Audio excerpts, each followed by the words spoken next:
Dr. Mahadevan, practicing medical practitioner. Day before yesterday, I attended Mr. Abdur Rahim Green's lecture. There was a question posed to him by a medical student. She asked about paradise. Those who practice Islam go to paradise and the rest of the people go to the hell. Is it the answer given by Mr. Abdur Rahim Green was not convincing. Can you please explain? Thank you. Brother, the question somebody asked Brother Abdur Rahim Green that those who practice Islam will go to paradise, those who don't practice Islam will go to hell. The answer wasn't convincing. I wasn't there. I'm sure Brother Abdur Rahim Green may have given a very convincing reply. Maybe you didn't understand certain of his points. I know him, he's a very good speaker, mashallah.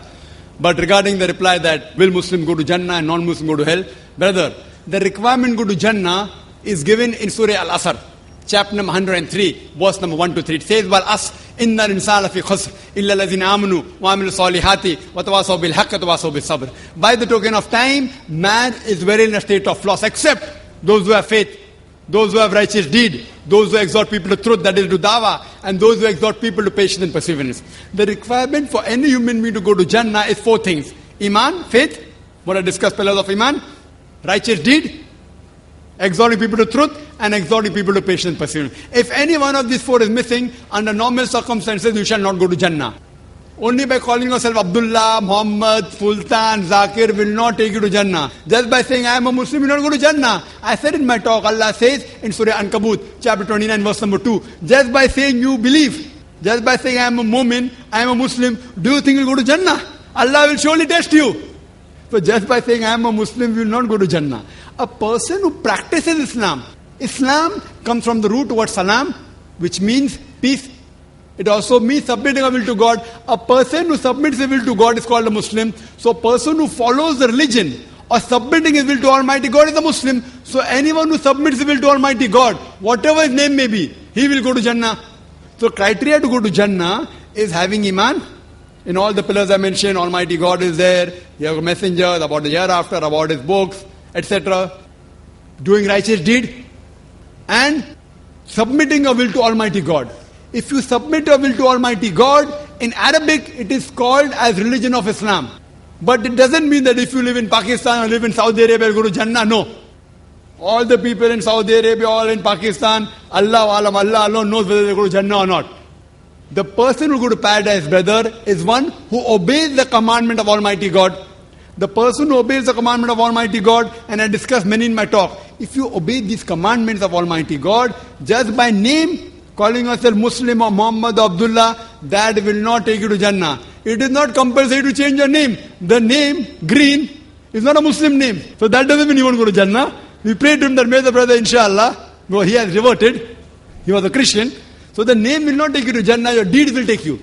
Believing, your deeds, exhorting people to truth, and exhorting people to patience and perseverance. If your deeds are right, if your Iman is right, and you exhort people to truth and patience and perseverance, inshallah, any human being, he shall go to Jannah. Hope that answers the question. May we have the next question from brother here. Your name and profession? I am Rajaji, first time New College. And my views are so controversial to him. So, but it is my duty to put my question. He has said that Krishna has married to 16,000 wives. And why can't a Muslim to marry 4 or 5 wives? This shows that you 2 religions are united in suppressing the human rights. You have said that you may say that women are so attractive, but it's a personal perspective. And if you find so, your views are corrupted and your mind is corrupted. The concept of beauty itself is also changing. Once Cleopatra was beautiful, but it is not so. Now Aishwarya Rai ranks first. And you are also suggested for the original text, but it creates only the fanatics and fundamentalists. When you are convinced to a particular religious ideology, you find no wrong in your crimes. That is the thing which happened in Gujarat, where 2,000 Muslims are murdered in the streets. No God has come, only communists and some Democrats' efforts were there. people are renouncing all the religious values. And for you like persons that it has come to as shock values. Religion is failed and not the people. So please allow the people to free and allow them to join their social movements like communist and Naxal Bari movements. That is. The brother, I believe, is a communist. He's asked a very good question. He's saying that if Hinduism allows and Krishna has married 16,108 wives and Islam allows, so Hinduism and Islam is joining in suppressing the women, according to you. According to him, brother, he's saying Cleopatra was beautiful, today she is not. Aishwarya Rai is number one. For you, not for me. So what is beautiful for you may not be beautiful for me. I do agree with you. It is a perspective. I do agree with you. Aishwarya Rai may be number one for you, not for me. So we realize, brother, the concept of difference changes. And I gave the example. What is modest in America is not modest here. What is modest here is not modest in America. Who's to decide? I do agree with you. If you think that marrying more than one wife is suppressing the woman, who's going to take care of the millions of women? You. Who will take care? Will your communist movement take care? Allah, in the glorious Quran, gives you the solution to the problems of humankind. The solution doesn't go down your throat. I'm asking you a question today. There are millions and millions of women more than men. Who's going to take care of them? Who? Even if you give them charity every month, that charity will not be sufficient. See, man and woman have been made sexual by nature. Allah says in the Quran, in Surah Rum, chapter number 30, verse 21, He has put love and mercy between their hearts. I am a medical doctor. I am a medical doctor. A woman cannot remain virgin throughout her life. Cannot, it's not possible. What are you going to do? What will happen? They go to prostitution. What will a communism do for them? What is the solution? No solution. Allah gives the solution, our creator. The solution doesn't go down the throat. So the problem is, brother, the solution is that you give a better solution. Can you think of a better solution? In Islam, it's not compulsory to marry more than one wife. It's not compulsory to marry four. I don't know of a single Indian Muslim who has got four wives. I don't know of any. There are other foreigners Muslim who have got. You have to realize, brother, this is the solution. Everyone cannot marry more than one woman. Everyone cannot. But certain men who can do justice between the wife, Allah has given them permission. If they can do justice, what is troubling you? I don't understand. Where are we suppressing them? We are uplifting them. The so-called modernity you're talking about in America, in the name of art and culture, what are they doing? They're degrading the woman. Your talk of women's liberalization is nothing but it is an exploitation of a body, degradation of honor and deprivation of a soul.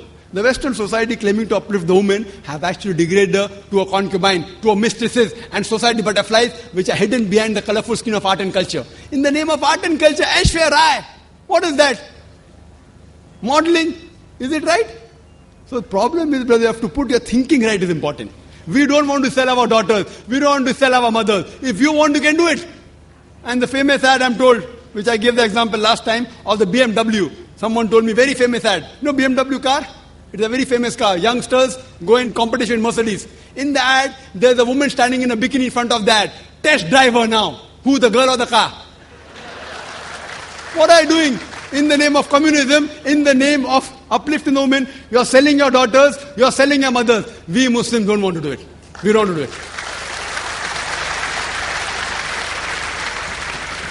In America, you can have mistresses, 5, 10, 20, no one can stop you. So in communism, having mistresses is allowed. Having more than one wife, you have to give her rights, you cannot ill-treat her, you have to give her honor, you have to give your property. That doesn't go down your throat. Who is degrading the woman, you or me?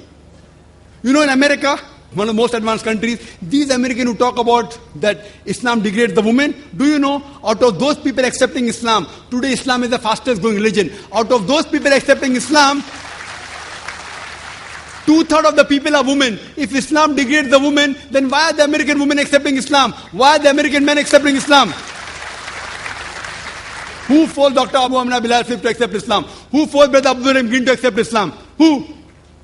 If you see the women, 2/3 of the people are women. They are accepting Islam. Why? If Islam degrades the woman, why will they accept Islam? Because they know that Islam gives security to the woman. Islam uplifts the woman. That security may not go with your purpose of making money in art and culture. Like the politicians, they want to divide and rule. These people of art and culture talking about uplifting the woman, beauty contest, they're selling cosmetics. They make billions of dollars. You know that the beauty contest for what?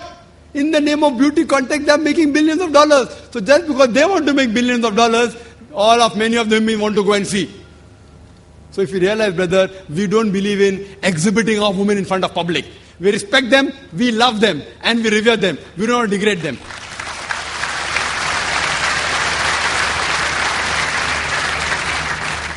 We have a non-Muslim sister.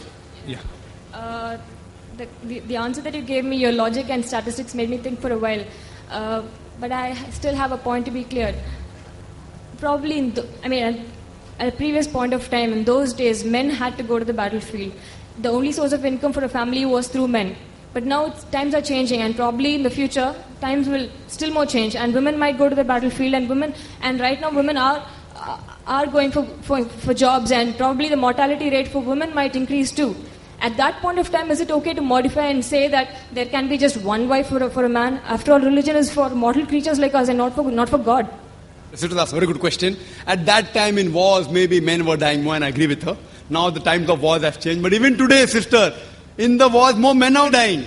In the Gulf War, more men died. In the Afghanistan War, more men died. In Vietnam War, more men died. But the percentage was much less as compared to the older. I do agree with you. Today, I gave the statistic, more people are dying of cigarette smoking, they are men rather than women. More people dying of alcoholism, more men than women. Accident, more men than women.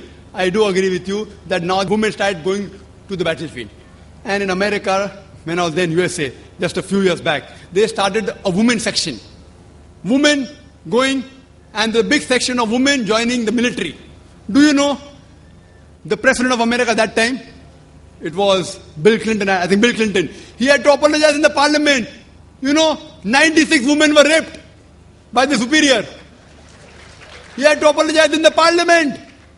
Majority of the women that take part in this battlefield, they are raped by the superior. When you have shoulder to shoulder going to war, what will happen? See, this is statistics. Sister, this is statistics of America. The problem, I do agree with you. Sister, I do agree with your question. Your question are innocent because you don't know the statistics. Do you know the statistics? I do agree women are going for job. In America, do you know? In America, every day, according to the statistics of 1996, US Department of Justice, 2,713 women are being raped every day. Every 32 seconds, one woman is being raped. We are here in this auditorium for the past 3 hours. For the past 3 hours, more than 300 women may have been raped in US till the time I am here. Why? Islam is not against women working. Islam is not against women working, but it is the duty of the man to be the bread earner. They can work, but it should be a modest work. It should not be modeling, dancing, singing, or intermingling with the gents. Working is allowed, sister, but if you do those work which are immodest, there are high chances that you may be degraded, there may be immorality. Yes, sister, you have some comments? I'm not talking about any degrading the modesty of a woman kind of jobs. I'm talking about modest jobs, say driving itself. There are the number of women drivers in the world are increasing. What at one point of time, let's say of a hypothetical situation, at one point of time the number of women drivers in the world increase and the mortality rate of women increase. At that point of time, is it okay for us to accept a religion and say that a man can have just one wife? I'm not just talking about this particular aspect of any religion alone. Any aspect of religion. Is it okay to modify religion as times are changing? This is a very good question. That can we modify religion as times are changing? If the religion is not perfect, it requires a modification. If the religion is perfect, no modification is required. So if the religion has a problem, therefore I told you, point out a single fault. You are talking hypothetically. Hypothetically, after 100 years, if women start diving, if women die, if women population becomes less, if. Sister, our Creator Almighty God knows the future. You and I don't know. He knows the future. He said a man is permitted to have more than one wife. Not compulsory, even if I agree with you. Even if I agree the women population becomes same, it's not compulsory for a Muslim to have more than one wife. I have got only one wife, sister.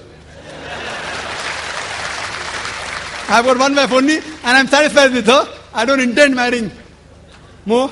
There's no problem. If someone can do it, there's no problem at all. Want to marry, marry. Don't want to marry, don't marry. But if you marry, you should do justice between a wife. So sister, our Almighty God, Creator, He knows about the future. Suppose doctor says don't have cyanide. But if the cyanide doesn't harm me and if I have it, hypothetical, the doctor knows. But a doctor is a human being, can make mistake. Almighty God is the biggest doctor of everything. He is the biggest doctor. He knows what is required for. Therefore I said point out a mistake now. Tomorrow there may be something, then inshallah, you can come and ask me the question tomorrow and then I'll give you the reply.